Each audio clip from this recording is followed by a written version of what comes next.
batasan ukuran letak kuartil untuk memenuhi tugas ujian akhir semester mata kuliah Statistika Dasar oleh dosen pengampu Bu Fitri Apriani, SSI ME. Sebelumnya perkenalkan, nama saya Afdal Rusdi sebagai pemateri dan juga di samping saya Iwet Cynthia sebagai pemateri, Siti Sanga sebagai pemateri. Baik, kami bertiga akan menjelaskan materi tentang batasan ukuran letak kuartil. Pertama-tama, mari kita bahas apa itu kuartil. Jadi, kuartil merupakan ukuran letak yang digunakan dalam statistik untuk membagi data menjadi 4 bagian yang sama besar setelah data diurutkan dari nilai terkecil hingga terbesar. Kuartil sangat bermanfaat untuk mengetahui distribusi data dan untuk mengidentifikasi nilai-nilai ekstrim atau outlier.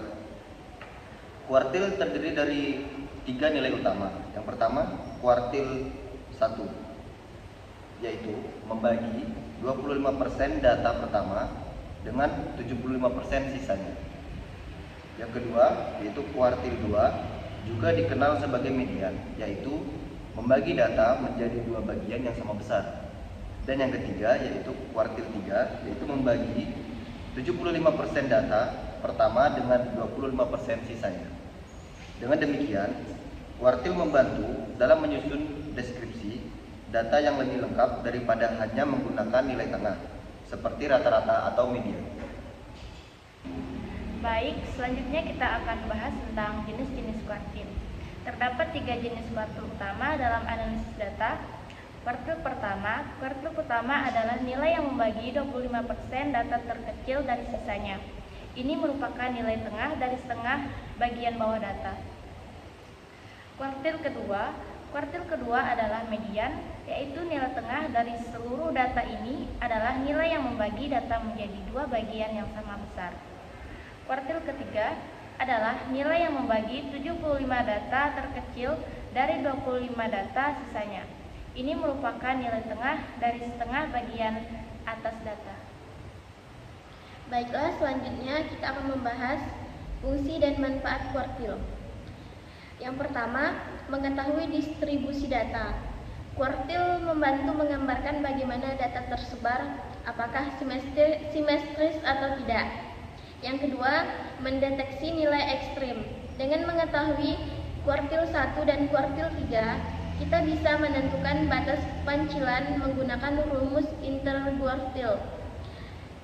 IQR sama dengan kuartil 3 sampai kuartil 1. Yang ketiga, mempermudah pengambilan keputusan. Dalam dunia bisnis dan penelitian, informasi posisi data sangat penting untuk menentukan langkah strategi. Yang keempat, menggambarkan konsentrasi data. Kuartil menunjukkan konsentrasi data di sekitar nilai tengah. Baik, untuk penjelasan yang terakhir, kita akan membahas tentang batasan ukuran letak kuartil. Meskipun sangat bermanfaat, penggunaan kuartil memiliki beberapa batasan sebagai berikut. Yang pertama, kurang akurat pada data skala kecil. Jika jumlah data sangat sedikit, kuartil tidak bisa memberikan informasi yang akurat karena data tidak cukup mewakili keseluruhan populasi. Yang kedua, tidak sensitif terhadap seluruh nilai data. Kuartil hanya mempertimbangkan posisi tertentu dalam data, sehingga perubahan pada nilai-nilai ekstrim tidak terlalu mempengaruhi nilai kuartil. Yang ketiga, interpretasi sulit pada data tidak merata. Untuk data yang sangat menyebar atau memiliki distribusi multimodal, interpretasi kuartil bisa menjadi kurang bermakna. Yang keempat, ketergantungan pada urutan data. Proses menentukan kuartil memerlukan pengurutan data yang bisa memakan waktu dan rentan terhadap kesalahan jika data sangat besar. Dan yang kelima, rumus kompleks untuk data kelompok. Dalam data berkelompok, perhitungan kuartil memerlukan interpolasi dan asumsi distribusi data dalam kelas yang mungkin tidak mempresentasikan nilai sebenarnya. Baik, selanjutnya kita akan menentukan cara menentukan kuartil bertunggal. Jadi di sini kita telah mengetahui datanya, yaitu 5, 7, 12, 15, 18, 21, 25, 27. Dan untuk mencari N itu adalah jumlah data secara keseluruhan. Jadi karena data kita ini kita hitung secara keseluruhan, yaitu ada 9 data. Dan untuk cara menghitung rumus kuartil, yaitu pertama-tama kita harus menghitung kuartil 2-nya terlebih dahulu. Nah, kuartil 2 adalah 50% dari data, yaitu berarti jika ada 9 data, maka kita harus mencari nilai tengahnya, yaitu sama dengan median. Jadi dari ke-9 data ini kita ambil data angka tengahnya, yaitu 15. Selanjutnya kita akan mencari kuartil 1. Kuartil 1 adalah 25% dari data. Karena tadi angka tengahnya 15, jadi 25%-nya. Di sini masih ada 4 angka.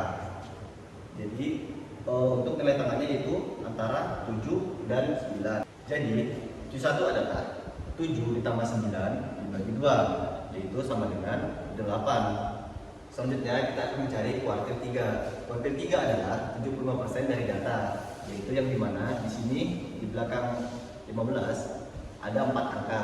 Kita ambil nilai tengahnya, yaitu 21 dan 25. Jadi untuk mencarinya 21 ditambah 25 dibagi 2 sama dengan 23. Jadi seperti itu. Baik, selanjutnya kita akan menjelaskan tentang kuartil data kelompok. Nah, di sini sudah ada interval dan frekuensi kumulatif. Sekarang kita tinggal menentukan frekuensi kumulatif. Nah, di sini ada 6. Frekuensi kumulatifnya itu ditentukan dari 6. Di sini tetap 6. Terus 6 ditambah 9 jadi 15 di sini. 15 ditambah 3 jadi 18. 18 tambah 3 21. Terus 21 ditambah 4 jadi 25. 25 ditambah 3 28. Nah, ini frekuensi kumulatif. Selanjutnya kita menjumlahkan, mencari letak kuartil 1. Jadi sebelumnya kita tulis dulu rumusnya. Rumusnya yaitu I per 4 N. N-nya itu ini 28. Terus I itu diganti dengan 1 jadi per 4. N-nya tadi 28. Sekarang kita jumlahkan. 28 dibagi 4 jadi 7.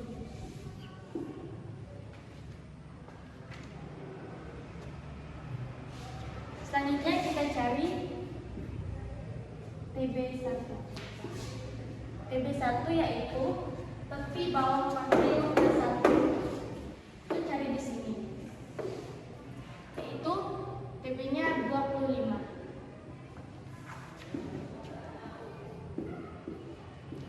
Apa? 0,5. 0,5 itu dapat dari mana, Kak? Nah, itu sudah ditentukan ya, teman-teman. Jadi langsung saja kita jumlahkan. 25 ditambah 0,5. Maaf, salah, dikurang. 25 dikurang 0,5 yaitu 24,5. Selanjutnya mencari FK1. FK1 frekuensi kumulatif 1. Jumlah frekuensi sebelum frekuensi kuartil ke-1. Berarti di sini. Ini frekuensi ke-1, jadi yang sebelumnya di sini 6. Jadi di sini ya, teman-teman. Selanjutnya kita menentukan F1. F1 itu apa? Jadi frekuensi kuartil ke-1. Jadi ini frekuensi kuartil ke-1. Langsung saja kita tulis di sini. Selanjutnya mencari P, panjang kuartil, panjang frekuensi. Panjangnya itu dari sini dari 25 sampai sini kita 25, 26, 27, 28, 29. Jadi panjangnya itu ada 5. Sudah, langsung saja kita mencari rumus yang ini. Nah, selanjutnya kita cari ini. Tadi kan udah ada ya. TB-nya itu 24,5. Kita masukin sini. Ditambah 1 ini udah ada hasilnya tadi 7. Kita masukin sini. Nah, dikurang FK1. FK1-nya itu berapa ya? Jadi 6. Jadi kita masukin ke sini. Terus dikali panjangnya itu 5 dibagi 9. Selanjutnya 24 di 0,5 ditambah 7 kurang 6 berarti 1 bagi 9 kali 5. Selanjutnya 24,5 ditambah 1/9 dikali 5 yaitu 5/9 sama dengan 24,5. 5 bagi 9 jadi 0,5. Nah, kita jumlahkan 24,5 ditambah 0,5 berarti 25. Berarti nilai kuartil 1 yaitu 25. Baik, jadi kesimpulannya, kuartil merupakan alat yang sangat penting dalam analisis statistik karena memberikan informasi tentang letak dan penyebaran data. Dengan membagi data menjadi 4 bagian yang sama besar, kuartil membantu dalam mengidentifikasi nilai tengah dan distribusi data. Namun, terdapat batasan-batasan yang harus diperhatikan, seperti sensitivitas rendah terhadap pencicilan dan keterbatasan dalam penggunaan data kecil. Untuk memperoleh hasil analisis yang akurat, kuartil sebaiknya digunakan bersama dengan ukuran statistik lainnya. Dengan demikian, analisis data akan menjadi lebih lengkap dan dapat memberikan dasar pengambilan keputusan yang lebih baik. Sekian penjelasan singkat dari kami. Jika ada kesalahan kata, kami mohon maaf. Wallahul muwaffiq ila aqwamit thoriq. Wassalamualaikum warahmatullahi wabarakatuh.